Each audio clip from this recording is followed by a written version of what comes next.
I am resigning from my post as Education Minister. It is for personal reasons. I thank everyone for the opportunity.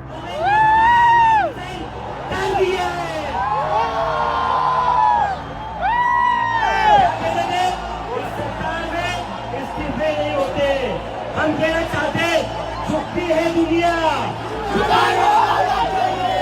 और जो प्रधानमंत्री जी ने विश्वास रख के इतना बड़ा जिम्मेदारी मेरे ऊपर दिया है, पूरा जिम्मेदारी के साथ मैं निभाऊंगा। लंबे समय से नीट परीक्षा विवाद, पेपर लीक के आरोपों और राष्ट्रीय परीक्षा एजेंसी की कार्य प्रणाली को लेकर देश भर के छात्रों और युवाओं में नाराजगी देखने को मिल रही थी। जंतर मंतर में जो हुआ उससे हम सब अच्छे तरीके से वाकिफ हैं। इसी बीच केंद्र सरकार को फैसला लेते हुए धर्मेंद्र प्रधान का इस्तीफा स्वीकार करना पड़ा। अब केंद्रीय मंत्री प्रहलाद जोशी को शिक्षा मंत्रालय का अतिरिक्त प्रभार सौंपा गया है। कई छात्र संगठनों और अभ्यर्थियों का कहना है कि लगातार उठी और पारदर्शी परीक्षा व्यवस्था की मांग के बाद ये बदलाव हुआ है। अब सबसे बड़ा सवाल ये है कि क्या नए शिक्षा मंत्री छात्रों की उम्मीदों पर खरे उतर पाएंगे। बता दें कि नए शिक्षा मंत्री प्रहलाद जोशी कर्नाटक के वरिष्ठ भाजपा नेता हैं और वर्ष 2004 से लगातार धारवाड़ लोकसभा सीट का प्रतिनिधित्व कर रहे हैं। वो 5 बार सांसद चुने जा चुके हैं और मोदी सरकार में संसदीय कार्य, कोयला, खाद्य एवं सार्वजनिक वितरण, उपभोक्ता मामले तथा नवीन एवं नवीकरणीय ऊर्जा जैसे महत्वपूर्ण मंत्रालयों की जिम्मेदारी संभाल चुके हैं। अब उन्हें शिक्षा मंत्रालय का अतिरिक्त प्रभार भी दिया गया है।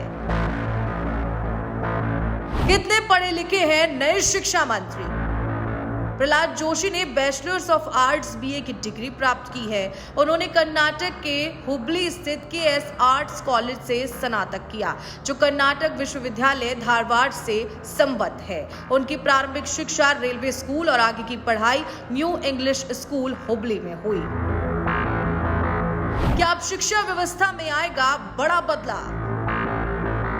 शिक्षा मंत्रालय की कमान संभालते ही छात्रों की उम्मीदें बढ़ गई हैं। अब सभी की नजर इस बात पर रहेगी कि क्या सरकार परीक्षा प्रणाली में पारदर्शिता ला पाएगी और वर्षों से उठ रहे पेपर लीक जैसे मामलों पर प्रभावी रोक लगा पाएगी। छात्रों के बीच सबसे ज्यादा चर्चा इन सवालों की है कि क्या नीट, सीयूईटी और अन्य प्रतियोगी परीक्षाओं में पेपर लीक पूरी तरह रोका जा सकेगा? क्या एनटीए की कार्य प्रणाली में बड़े सुधार किए जाएंगे? क्या परीक्षा प्रक्रिया अधिक पारदर्शी और भरोसेमंद बनेगी? क्या दोषियों पर सख्त कार्रवाई होगी ताकि भविष्य में ऐसी घटनाएं दोबारा ना हो?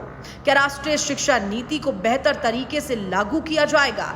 उम्मीदें बढ़ी, चुनौती उससे भी ज्यादा बढ़ चुकी हैं। वहीं प्रहलाद जोशी ने पदभार संभालने के बाद कहा कि वो प्रधानमंत्री नरेंद्र मोदी की अपेक्षाओं पर खरा उतरने का पूरा प्रयास करेंगे और शिक्षा व्यवस्था को मजबूत बनाने के लिए पूरी निष्ठा से काम करेंगे। हालांकि छात्रों का मानना है कि केवल घोषणाओं से काम नहीं चलेगा। अगर परीक्षा प्रणाली में पारदर्शिता, जवाबदेही और तकनीकी सुरक्षा को मजबूत किया जाता है, तभी युवाओं का विश्वास दोबारा कायम हो पाएगा।